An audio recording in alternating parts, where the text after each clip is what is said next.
네, 하나님 말씀 보겠습니다. 하나님의 말씀은 우리 요한복음 1장 12절 말씀입니다. 현대인 성경이기 때문에 여러 성경이 좀 안 나올 거고요. 옆에 있는 PPT를 좀 보시면 좋을 것 같아요. 같이 읽습니다. 시작. 그러나 그분을 맞아들인 사람들, 곧 그분을 믿는 사람들에게는 하나님의 자녀가 되는 특권을 주셨으니. 아멘.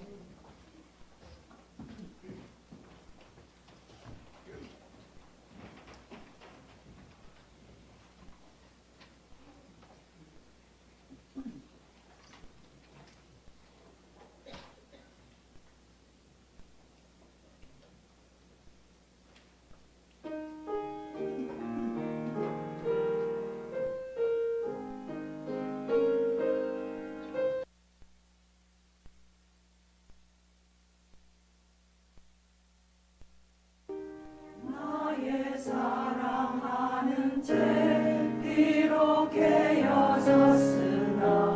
어머니의 무릎 위에 앉아서 재미있게 듣던 말 그때 일을 지금도 내가 잊지 않고 기억합니다.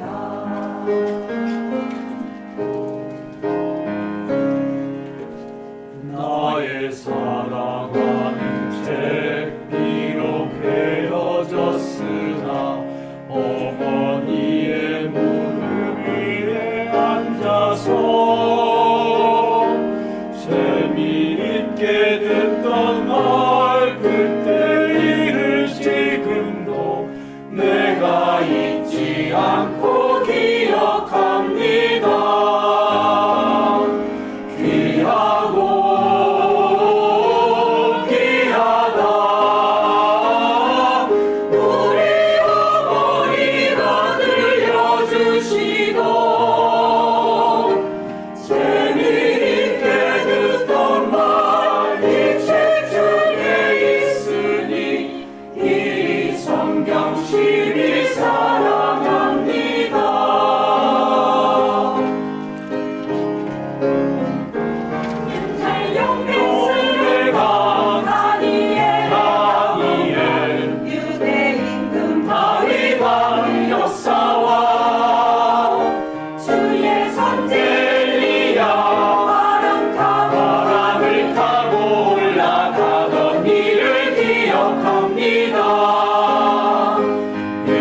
세상 계실 때 많은 고난 당하고 십자가에 달려 죽임 당한 일 어머니가 읽으며 눈물 많이 흘린 것 지금까지 내가 기억합니다.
오늘 오신 여러분 환영하고 또 축복합니다. 네, 이런 1889년 4월에 우리 오스트랄 북부의 작은 도시에선 한 아이가 태어납니다.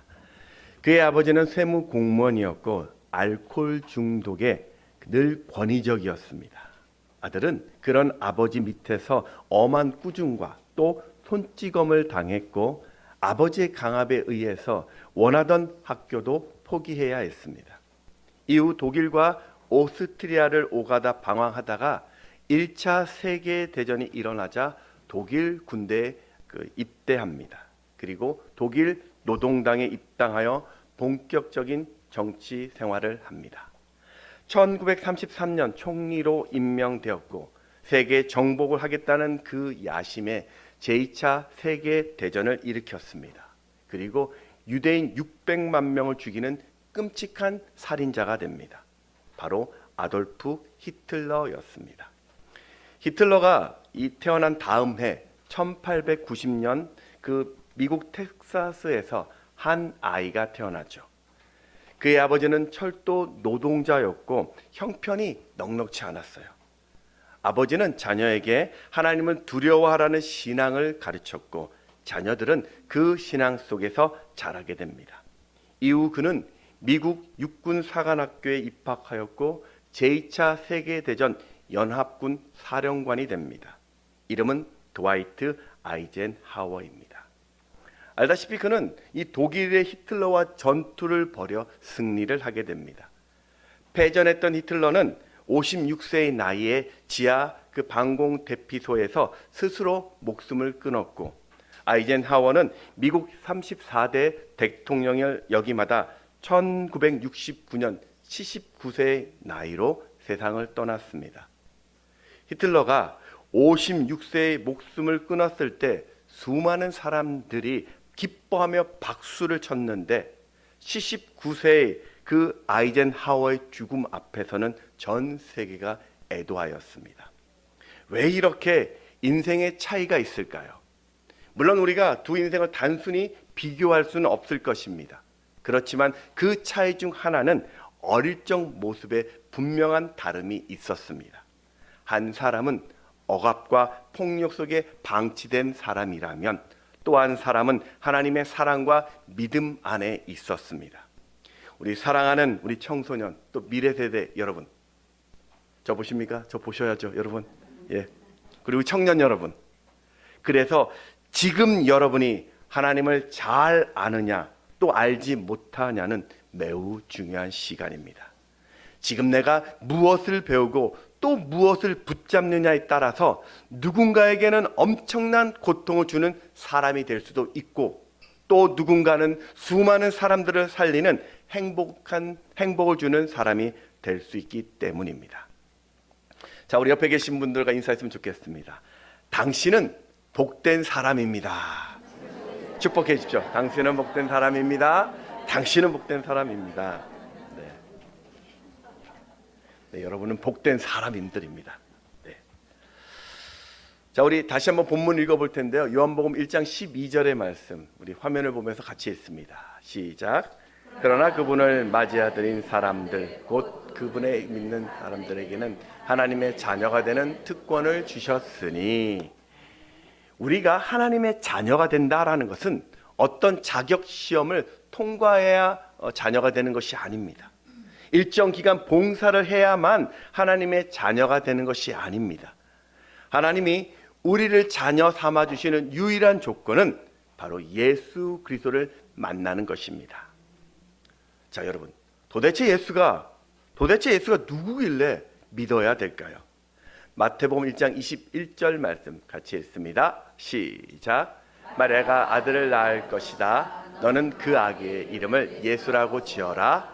그 아기가 자기 백성을 죄에서 구원할 것이니 그렇게 부르도록 하여라. 한마디로 예수의 이름은 구원자입니다. 예수란 이름을 내가 믿는다라는 말은 예수님이 하나님의 아들로 이 땅에 오셔서 우리의 모든 죄를 대신하여 십자가에 죽으셨고 부활 승천하셔서 다시 온다고 약속하신 그 약속을 믿는 자를 말하는 겁니다. 그분이 지금 나의 모든 죄를 사해 주셨고 영원히 나와 함께 하심으로 내가 그분의 말씀에 따라 사는 것, 그것이 바로 예수 믿는 것입니다. 이렇게 예수를 믿으면 어떤 일이 일어날까요? 바로 자녀됨의 축복을 받습니다. 하나님의 자녀되는 것이 왜 축복일까요? 오늘 저는 간단하게 세 가지 그 자녀됨의 특권을 좀 살펴보겠습니다. 먼저 하나님을 아빠, 아버지라고 부를 수 있어요. 하나님의 자녀가 된다는 것은 하나님과의 특별한 관계가 된다는 거예요. 그 특별한 관계가 무엇이냐? 우리가 하나님을 아빠, 아버지라고 부르는 것을 하나님이 기뻐하신다라는 거예요. 우리 로마서 8장 15절의 말씀 같이 읽습니다. 시작. 여러분이 받은 성령은 여러분을 종으로 삼거나 또다시 두려움에 떨게 만들지 않습니다. 오히려 여러분이 받은 이 성령은 하나님의 자녀로 만들어 주십니다. 그래서 우리는 성령을 통하여 하나님께 아빠, 아버지라고 외칩니다. 아멘. 우리 사랑하는 우리 청소년, 우리 친구들 있죠? 우리 청소년 화이팅! 네, 여러분에게 좀 질문해 보겠습니다. 우리 여러분의 부모님이 여러분을 볼 때 언제 가장 기뻐하실까요? 사고 안 칠 때? 공부 잘할 때? 말 잘 들 때? 물론 그것도 있겠지만 여러분이 환한 미소로 엄마, 아빠라고 부를 때 엄마, 아빠는 기뻐해요. 만일 여러분이 부모님 집에 왔는데요, 여러분이 막 옆집 사람 보듯이 무관심하게 있으면요, 그거 엄마, 아빠한테 되게 서운한 것입니다. 여러분, 하나님도 여러분이 하나님 앞에 아빠, 아버지라고 그렇게 찾을 때, 그렇게 부를 때 너무나도 기뻐하십니다. 그렇게 부르는 여러분에게 하나님은 폭포수 같은 사랑을 부어주십니다. 졸지도 주무시지도 않고 여러분을 눈동자같이 지켜주신다고 약속해 주십니다. 우리 신명기 32장 10절 11절 상반절인데 제가 읽어보겠습니다. 그분이 그를 감싸주시고 돌봐주시고 당신의 눈동자처럼 지켜주시는 것이 마치 제 새끼들을 지키는 독수리와 같았다. 자, 두 번째 특권은 하나님이 우리의 기도를 들어주신다라는 거예요. 혹시 여러분 중에서 우리 청년들 또 청소년부 미래세 여러분 중에서 누가 저에게 와서 목사님 이거 해주세요, 저거 사주세요, 여행 보내주세요, 용돈 주세요, 그렇게 막 요구할 사람이 있을까요? 있어도 제가 그 요구를 들어줄 의무가 없습니다. 그런데 딱 한 사람, 그렇게 말할 자격이 있고 제가 들어줄 의무가 있는 사람이 있습니다. 바로 저희 자녀죠. 마찬가지로 하나님의 자녀도 하나님께서 여러분이 그렇게 요구할 수 있다라는 겁니다. 바로 기도라는 것을 말이죠. 그리고 하나님은 당신의 자녀가 기도 들어주시는 것을 너무나도 좋아하시고 그 좋은 것으로 채워주십니다. 우리 마태복음 7장 11절 말씀 같이 읽습니다. 시작.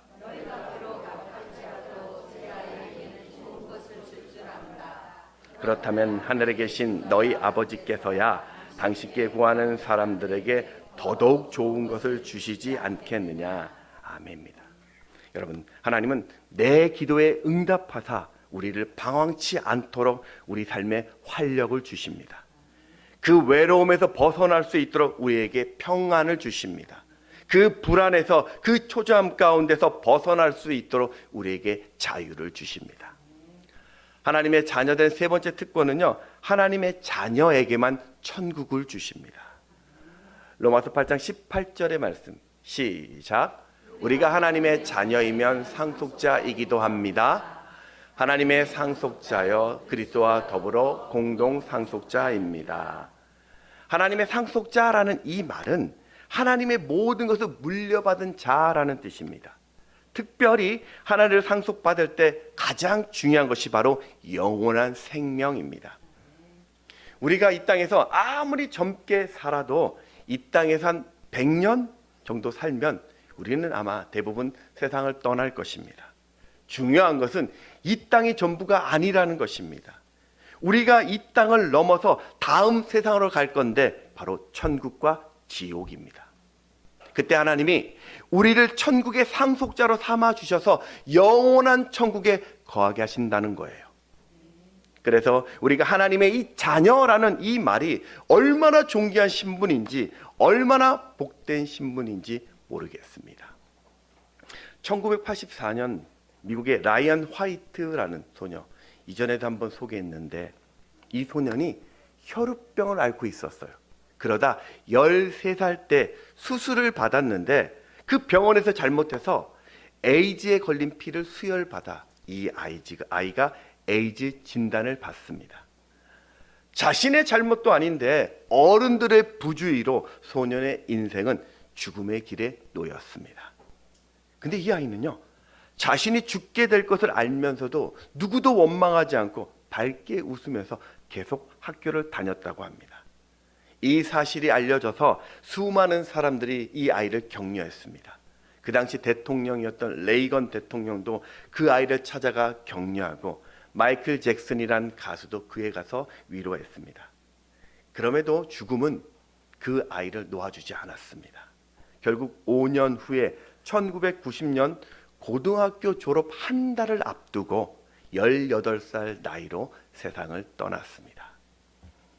이 아이가 죽기 전에 아버지와 한 마지막 대화가 많은 사람들에게 감동을 주었습니다. 아버지가 그 아들에게 이제 내가 너에게 해줄 것이 없다. 미안하다.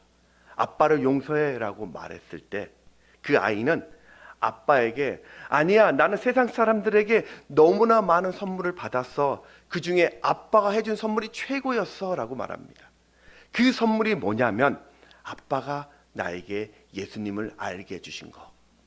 예수님 때문에 이제 자신은 여기서 끝이 아니라 더 좋은 천국에 가게 되었다고, 이보다 더 큰 선물이 없었다라고 고백했습니다. 우리 다시 한번 요한복음 1장 12절의 말씀 읽어보겠습니다. 시작. 그러나 그분을 맞아들인 사람들, 곧 그분을 믿는 사람들에게는 하나님의 자녀가 되는 특권을 주셨으니. 사랑하는 여러분, 여러분이 하나님의 자녀라는 것을 내가 믿는다면 하나님을 아빠라 부르며 하나님께 기도하는 자가 될 것이고 천국에 가는 특권을 누리게 될 것입니다. 이제 중요한 것은요, 하나님의 자녀라면 이 땅에서도 하나님의 자녀답게 살아야 합니다. 오늘 저는 어떻게 사는 것이 하나님의 자녀답게 사는 건지 간단하게 세 가지로 살펴봅니다. 첫 번째, 하나님의 자녀라면 여호와를 두려워하십시오. 시편 34편 9절의 말씀 같이 읽습니다. 시작.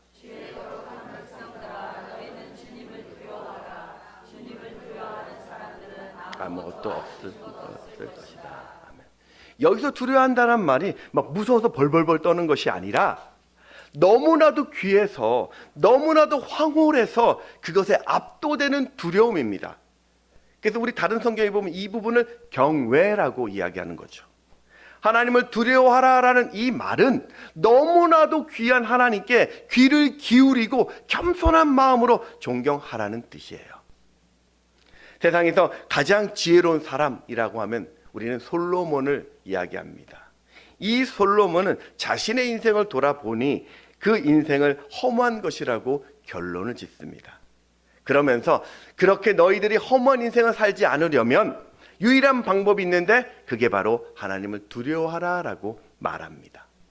전도서 12장 13절을 보면 이제 너는 모든 말을 다 들었다. 결론은 이것이다. 하나님을 공경하고 두려워하며 그분의 계명을 지키라. 이것이 사람이 마땅히 지켜야 할 의무이다. 왜 하나님을 두려워할까요? 하나님이 그렇게 우리를 창조하셨기 때문입니다. 하나님이 우리에게 바라시는 것은 뭐 세상에서 유명해지고 박수받는 그런 성공이 아니라 여러분이 언제 어디서든 무엇을 하든 그 자리에서 하나님을 겸손히 섬기는 것입니다. 그거면 되는 거예요. 그렇게 하나님을 두려워할 때 하나님이 여러분을 인정할 것이고 책임을 져 주십니다. 어떻게 해요? 잠언 22장 4절에 보면 사람이 겸손하여 주님을 섬기고 두려워하면 하나님이 주시는 복이 무엇이냐? 부와 영예와 생명을 주십니다. 여러분, 모세를 보십시오. 그는 하나님을 두려워했던 대표적인 한 사람 중에 한 사람입니다. 얼마나 경외를 했는지 하나님이 모세를 친구처럼 대했다라고 성경은 이야기하죠. 출애굽기 33장 11절을 보면 이렇게 주께서 마치 사람이 자기 친구와 이야기하듯이 모세와 얼굴을 맞대고 말씀하셨다. 그 당시 이스라엘은 애굽의 노예로 살고 있었어요. 가혹한 환경 속에 살고 있었습니다. 그 이스라엘 사람들은 제발 하나님께 살려달라고, 이 노예에서 구원해달라고 기도했습니다. 그래서 하나님은 나이 80된 모세를 불렀습니다. 애굽 왕의 협박과 거절과 그 무시 속에서도 모세는 낙심하지 않고 하나님을 두려워하면서 애굽 왕에게 찾아갑니다. 그렇게 하나님을 두려워했던 이 모세를 통해서 하나님은 10번의 기적을 보여주셨고 결국 이스라엘을 출애굽시켰습니다. 하나님의 자녀된 여러분, 하나님을 두려워하며 사십시오. 다시 말해서 하나님 앞에 부끄럽지 않는 삶을 사십시오. 열심히 공부할 때도 하나님께 지혜를 구하십시오. 뭔가의 계획을 세울지라도 하나님의 도우심을 구하십시오. 하나님의 이름으로 할 수 있는 최선을 다하십시오. 하나님은 반드시 여러분을 높여주실 것입니다.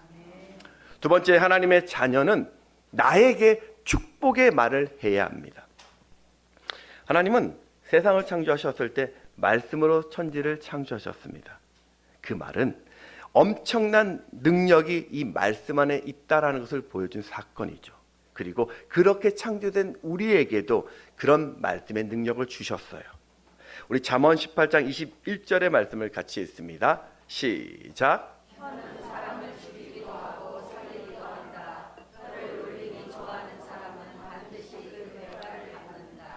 그렇습니다. 내가 불평과 불만과 거친 말을 하는 사람들은 그렇게 거친 광야의 인생을 내가 살게 된다는 말씀입니다. 감사하고 기뻐하고 희망을 말하는 자는 그렇게 축복의 인생을 받게 되는 것이죠. 오늘 예수님도 이 사람의 말이 그 사람의 내면을 보여주신 것이라고 말씀하십니다. 마태복음 12장 우리 34절 35절의 말씀 같이 한번 읽습니다. 시작. 너희 독사의 자식들아, 너희의 마음이 악한데 너희가 어떻게 좋은 말을 할 수 있겠느냐. 사람의 마음속에 가득한 생각이 말이 되어 나오는 것이다. 선한 사람은 선한 것을 마음에 두었다가 선한 것을 내놓고, 악한 사람은 악한 것을 마음에 두었다가 악한 것을 내놓는 게 된다. 어떻게 악하고 선한지를 구분할 수 있습니까? 그 사람의 말이 악하면 악한 사람입니다. 그 사람의 말이 선하면요, 선한 사람이라는 거예요. 오늘 여러분의 입술은 어떤 말이 더 많습니까? 아, 힘들어, 안 돼, 못 살아, 죽겠어, 오늘이 최악이야. 그렇게 패배를 말한다면 패배자의 인생의 길을 걷게 될 것입니다. 나는 하나님의 자녀야. 하나님은 내게 놀라운 계획이 있어. 나에겐 하나님의 축복이 있어. 내가 어디를 가든지 하나님 나와 함께 할 것이야. 오늘이 하나님이 내게 주신 최고의 날이 될 것이야. 그렇게 승리를 말할 때 늘 이기는 인생을 살게 될 것입니다. 자, 우리 옆에 계신 분들 한번 인사하게 한번 축복해 주십시오. 이렇게 한번 해 주십시오. 당신은 좋은 사람입니다. 한번 더 해 주십시오. 이제 놀라운 미래가 열릴 것입니다. 이제 놀라운 미래가 열릴 것입니다. 한 번 더 이렇게 선포해 주십시오. 올해가 최고의 한 해가 될 것입니다.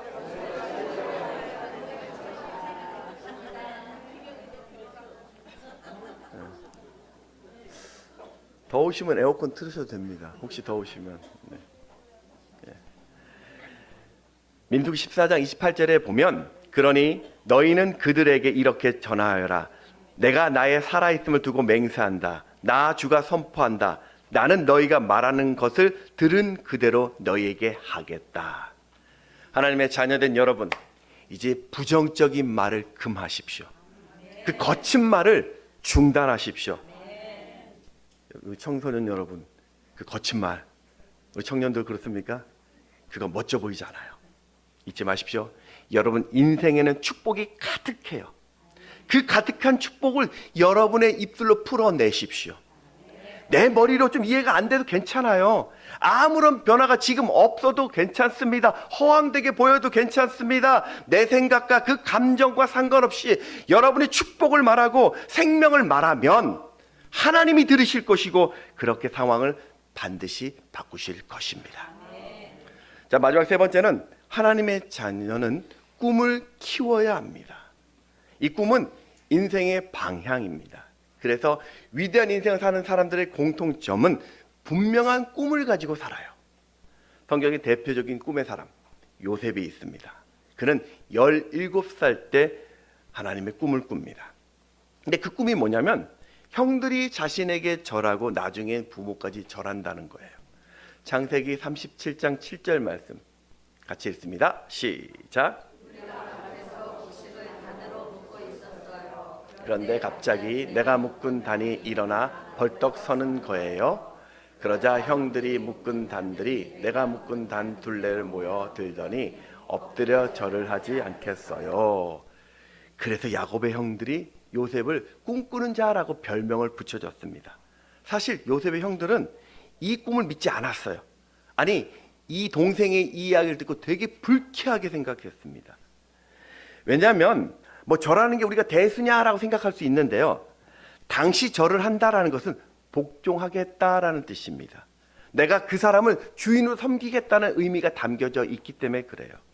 이 요셉은 12명의 아들 중에서 11번째 아들이에요. 그런 동생에게 형들이 머리 숙인다라는 것이 이건 조롱 같았기 때문입니다. 그래서 형들이 꿈꾸는 자라고 말하는 것은요, 요셉을 비하하는 말이고 미워하는 별명이었습니다. 그런데 요셉은 달랐어요. 그는 자신의 꿈을 믿었습니다. 형들 때문에 애굽의 노예로 끌려가 보디발의 그 집에 있을 때도 자신이 받은 그 꿈을 가지고 살았습니다. 억울하게 감옥에 갇혔어도 자신의 꿈을 키워갔습니다. 그리고 나이 30에 애굽의 총리가 되어 그 꿈을 이룹니다. 그 당시 가나안은 큰 흉년이 들어서 먹을 것이 없게 되자 곡식을 얻으려고 요셉의 그 형들이 애굽까지 내려와서 당시 총리였던 요셉에게 절을 하게 됩니다. 창세기 42장 6절의 말씀 같이 읽습니다. 시작. 그때 요셉은 온 이집트를 다스리는 총리였다. 그 땅에 사는 모든 사람에게 곡식하는 일을 책임진 사람이 요셉이었다. 그래서 요셉의 형들은 거기에 이르러 얼굴을 땅에 대고 엎드려 요셉에게 절하였다. 여러분, 요셉이 하나님이 주신 이 절하는 꿈을 잊지 않고 살았기 때문에 요셉의 가족은 그 요셉에게 복종해서 애굽에 내려와 가나안의 극심한 기근 속에서 살아남을 수 있게 되었습니다. 그렇습니다. 오늘 여러분도 내 인생에 대한 새로운 꿈을 꾸시기 바랍니다. 하나님의 이름으로 놀라운 그 꿈을 가지십시오. 물론 그 꿈이 내 나이에 이 나이에 무슨 꿈이 있어. 그 꿈이 오늘 여러분 인생의 겨자씨 같을 수 있어요. 막연하게 보일 수도 있고 초라해 보일 수도 있고 그게 가능할까? 정말 내가 할 수 있을까? 그런 의심도 들 수 있습니다. 근데 여러분 하나님 안에 있는 하나님 안에서 품었던 그 꿈에는 희망이라는 생명이 담겨져 있는 것입니다. 하나님은 여러분 꿈에 미래라는 생명이 자라게 하십니다. 우리 마태복음 13장에 보면은 겨자씨 비유 아시죠? 흔히 우리가 깨알 같다. 그 깨가 바로 이 겨자씨를 이야기합니다. 겨자씨는요 정말 작아요. 그래서 놀라운 것은요 그 안에 그 작은 생명 안에 그 작은 씨 안에 생명이 있으니까요 이게 자라면 저 옆에 있는 나무처럼 한 2m 이상의 어떤 큰 나무가 됩니다. 그래서 공중에 그 날아다니는 새들이 그 나무 가지에 둥지를 튼다라고 성경은 이야기하죠. 마태복음 13장 우리 32절에 보면 겨자씨는 씨앗 가운데서 가장 작은 씨앗이지만 그것이 자라면 어느 푸성기보다 커져서 나무가 되고 공중의 새들이 그 가지에 깃들입니다. 사랑하는 여러분, 하나님이 여러분에게 주신 그 꿈을 포기하지 마십시오. 주신 그 꿈을 믿음으로 키워 가십시오. 물론 씨를 키우는 과정은 쉽지 않습니다. 때로는 답답한 시간, 성과가 없는 시간, 그만두고 싶은 그런 힘들 때도 있습니다. 그런데 그런 시간이 있어야만 하나님이 내게 주신 꿈이 자라는 것입니다. 마치 운동선수들이 좋은 성적을 올리기 위해서 고된 훈련을 계속하여 참아내는 것처럼 말입니다. 미국에 스파키라는 별명을 가진 아이가 있었습니다. 그는 학창시절 왕따였습니다. 공부도 못해서 전 과목을 낙제를 받은 아이였습니다. 운동도 못해요. 친구의 관계도 좋지 못했습니다. 전형적인 소심한 아이였습니다. 한마디로 이 스파키라는 이 사람은 소외와 열등과 불운의 아이콘이었습니다. 그런 그에게 잘하는 것이 딱 하나 있었어요. 바로 그림 그리는 거였어요. 그래서 이 친구는 그림을 그리기 시작합니다. 하지만 그에 대한 편견 때문에 누구도 그의 그림을 인정해 주지 않았어요. 친구들도 선생님들도, 심지어는 수차례 그림대회에 나가서 그림을 그렸는데도 입상조차 하지 못했습니다. 그가 고등학교를 졸업할 때 그런 자신의 그런 인생을, 이야기를 만화라는 형식으로 그림을 그렸습니다. 이 스파키라는 별명을 가진 사람이 찰스 슐츠라는 사람, 만화가입니다. 이 사람보다는 아마도 이 그림이 더 유명할 것 같습니다. 이 그림 보여주시죠? 예, 바로 찰리 브라운, 스누피, 우드스톡이라는 피너츠라는 만화를 그렸던 만화가입니다. 이 만화로 전 세계 75개국에서 2,600개의 매체에서 연재를 하였고 구독자가 3억 5천만 명이 된 세상에서 가장 유명한 만화가가 되었습니다. 여러분, 만약에 찰스가 그 중도에 자신의 꿈을 포기했다면 그의 창의성은 결코 세상에 알려지지 않았을 것입니다. 여러분, 오늘 지금의 나를, 여러분 지금의 자신을 보지 마시고요, 지금 내가 가진 상황이나 그 능력을 보지 마시고 하나님을 보십시오. 여러분이 지금 나를 보지 않고 내 앞에 홍해가 있다 할지라도, 견고한 여리고성이 있다 할지라도 여러분께서 주신 그 꿈을, 하나님이 여러분이 주신 그 꿈을 끝까지 붙잡으시기 바랍니다. 하나님의 타이밍은 정확합니다. 하나님의 은혜의 보좌는 언제나 열려 있습니다. 하나님이 반드시 여러분의 꿈을 이루실 것입니다. 말씀을 맺겠습니다. 우리가 믿는 하나님은 한 말씀 한마디로 천지를 창조하시는 분이십니다. 우리가 믿는 하나님은 사막에서 옥토를 만드시는 분이십니다. 여러분, 우리가 믿는 하나님은 길이 없는 이 홍해에서도 길을 내시는 분이십니다. 그런 영원하신 하나님이 우리를 자녀 삼아 주셨습니다. 그러니 하나님을 경외하십시오. 그분은 자녀된 우리에게 가장 좋은 것을 주실 것입니다. 그리고 늘 나에게, 내 자신에게 축복을 말하십시오. 하나님은 그 선한 말을 들으시고 그대로 축복하실 것입니다. 마지막, 하나님이 주신 그 꿈을 포기하지 마시고 끝까지 키워 가십시오. 하나님은 여러분에게 이른 비의 은혜와 그 늦은 비의 은혜를 주사 인생의 장미꽃 피는 기적을 여러분에게 허락하실 것입니다. 찬양하겠습니다.